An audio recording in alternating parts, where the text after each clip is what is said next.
Их хорба нэгдсэн үндэсний байгууллагын хөгжлийн хөтөлбөрөөс COVID-19 цар тахлын улмаас дэлхийн өнцөг болон бүрт доктортой хөгжлийн ирж буурч ядуур дэвчимжиж тэгш бус байдал нэмэгдэж байгааг эсэргүүцсэн дуу хоолойгоо нэгтгэхийг хүрээж байна. Альберт Эйнштейн хэлэхдээ муу зүйл хийгчд биш, харин тэднийг хөндлөнгөөс чимээгүй харж байгаа хүмүүс л ертөнцийг сонирно гэсэн байдаг.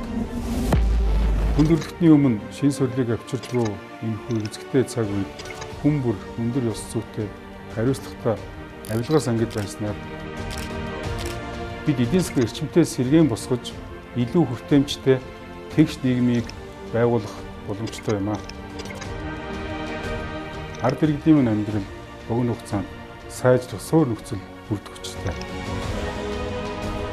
Зөвд шудраг зөв. Зөв зөвд шудраг зөв. Авилгатай тэмцэх газар.